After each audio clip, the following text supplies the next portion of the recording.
Compartimos el Evangelio del domingo 17 del tiempo ordinario en el año C. El texto es Lucas capítulo 11, versículos 1 al 13. Una vez estaba en un lugar orando. Cuando terminó, uno de los discípulos le pidió: Señor, enséñanos a orar como Juan enseñó a sus discípulos. Jesús les contestó: Cuando oren, digan: Padre, santificado sea tu nombre, venga tu reino. El pan nuestro de cada día danos hoy. Perdona nuestros pecados como también nosotros perdonamos a todos los que nos ofenden. No nos dejes caer en la tentación. Y les añadió: Supongamos que uno tiene un amigo que acude a él a medianoche y le pide: Amigo, préstame 3 panes, que ha llegado de viaje un amigo mío y no tengo qué ofrecerle. El otro desde dentro le responde: No me vengas con molestia, estamos acostados yo y mis niños. No puedo levantarme a dártelo. Les digo que si no se levanta a dárselo por ser amigo, se levantará a darle cuanto necesita para que deje de molestarlo. Y yo les digo: pidan y se les dará. Busquen y encontrarán, llamen y se les abrirá, porque quien pide recibe, quien busca encuentra, a quien llama se le abre. ¿Qué padre entre ustedes, si su hijo le pide pan, le da una piedra? ¿O si le pide pescado, le dará en vez de pescado una culebra? ¿O si pide un huevo, le dará un escorpión?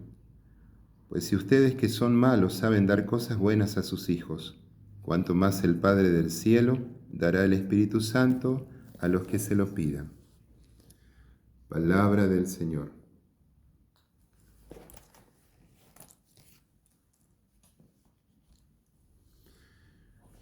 Hoy muchos cristianos se preguntan: ¿para qué sirve la oración? Si Dios es amor infinito y Él sabe todo lo que nosotros necesitamos, ¿para qué la oración? ¿Para qué continuar insistiendo con nuestras peticiones si Él en realidad quiere nuestro bien? Y Él sabe mejor que nosotros qué es lo que necesitamos. ¿No será conveniente de pronto confiar verdaderamente en Él y dedicarnos a hacer obras buenas y dejar de perder tiempo en la oración? A los cristianos que nos hacen esta pregunta tenemos que responderle que nosotros oramos porque Jesús oró y Él es nuestro único modelo. Fíjense, el Evangelio de Juan nos dice que Jesús oraba con frecuencia. Se encontraba en oración en el momento de recibir el bautismo en el río Jordán. Se retira muchas veces a lugares desiertos para estar a solas con Dios, para poder orar. Cuando tiene que tomar una decisión importante, pasa la noche en oración, como ese día en que llamó a 12 a los que llamó apóstoles. Jesús también se aparta, sube una montaña llevando a Pedro, Santiago y Juan el día de la transfiguración. Pero fundamentalmente lo encontramos en una oración profunda en el momento del dolor y el sufrimiento, como la oración del huerto de Getsemaní, el Calvario, la cruz. Jesús es un hombre de profunda oración. Justamente por esto no es de extrañar que los apóstoles hayan pedido a Jesús que les enseñe a orar. Quieren aprender a orar como Él lo hace porque son testigos de la importancia que Jesús le da a la oración en su vida personal. El Padre Nuestro no es un rezo entre otros rezos, como podría ser el Ave María, el Gloria, el Pésame.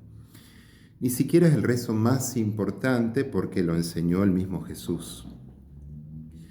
La oración del Padre Nuestro es, en primer lugar, una confesión de fe.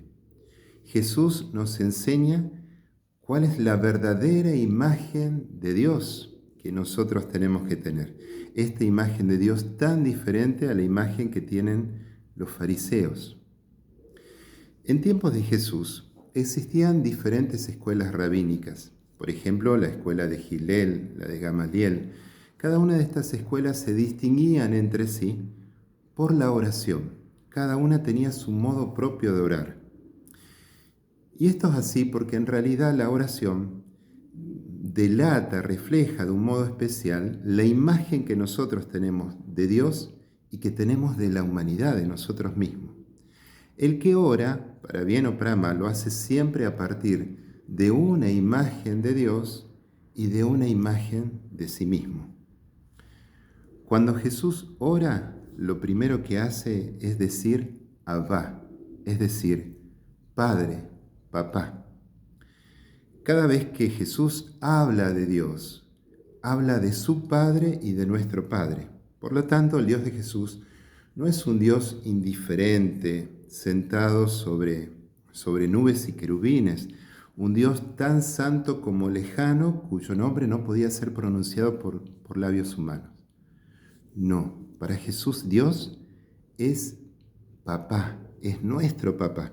Y Él quiere que nos relacionemos con Él como hijos, no como sirvientes ni como esclavos. Además, es un papá nuestro, no es de uno ni de unos pocos elegidos. Es nuestro, por lo tanto, es de todos. Todos los seres humanos somos sus hijos. Y si todos los seres humanos somos sus hijos amados, también somos hermanos entre nosotros.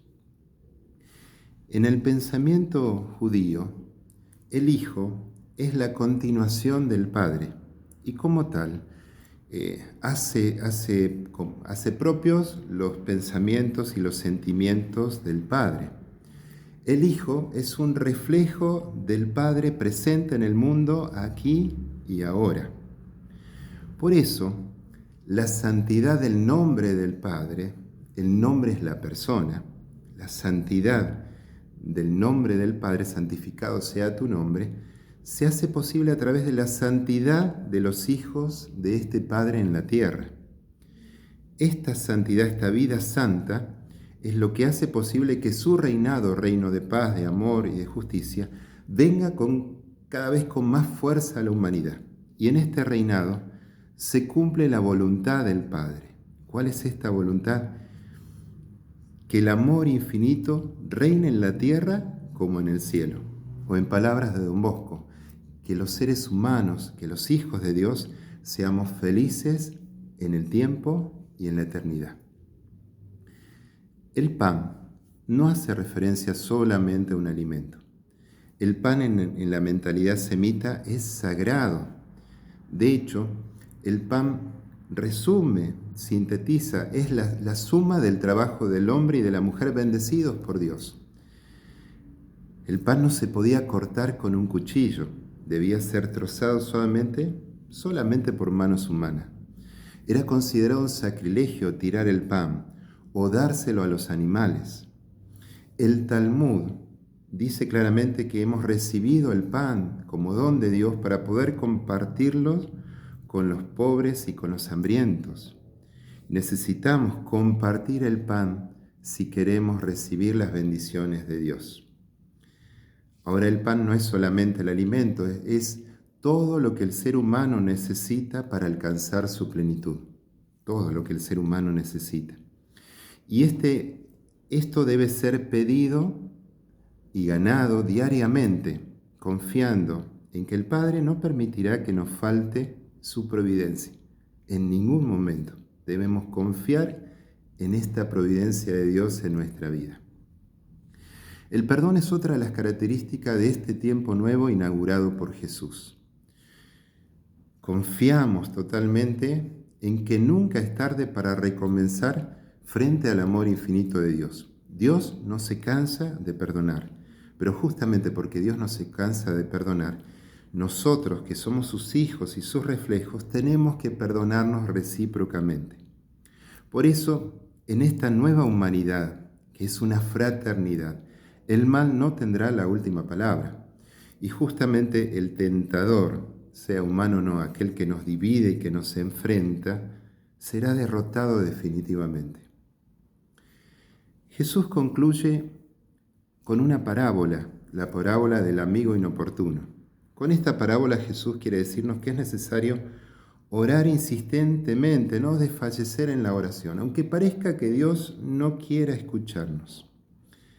Pero entonces volvemos a la primera pregunta. ¿Es que nosotros necesitamos convencer a Dios de nuestras necesidades? ¿A Dios le gusta hacerse rogar para que pueda escuchar nuestras peticiones? Detrás de esta pregunta está la convicción de que la oración tiene como objetivo lograr que Dios haga nuestra voluntad. Y no es así. El Padre Nuestro nos enseña que lo más importante en nuestra vida es que se cumpla la voluntad eterna de Dios. La oración no es como un pajarito molesto que hace que Dios cambie su parecer, su voluntad. No, porque no hay nada mejor para nosotros que la voluntad de Dios, aunque no la entendamos. La voluntad de Dios es el camino más corto hacia nuestra plenitud. Por eso es que Dios no cambia su voluntad por nosotros, porque su voluntad es amor y es amor infinito. Somos nosotros los que necesitamos hacer permeables nuestra mente y nuestro corazón a la palabra de Dios para que podamos comprender su voluntad y hacer nuestra esa voluntad. La voluntad de Dios, hacerla nuestra. Entonces sí, ahí vamos a tener los mismos pensamientos de Dios. La oración hace que entremos en sintonía con los pensamientos y los sentimientos de Dios y adquiramos así los mismos sentimientos de Cristo. Cuando nosotros entramos en el Padre Nuestro, tenemos que hacerlo desde la actitud del profeta Samuel. Habla, Señor, que tu siervo escuche. Entonces sí, esta petición será escuchada porque pediremos a Dios lo que está en sintonía con su voluntad, que es lo mejor para nosotros y para toda la humanidad. Especialmente si pedimos el Espíritu Santo, que es la voz y la fuerza de Dios, que transforma nuestro corazón de piedra en un corazón humano. Que tengas una hermosa semana.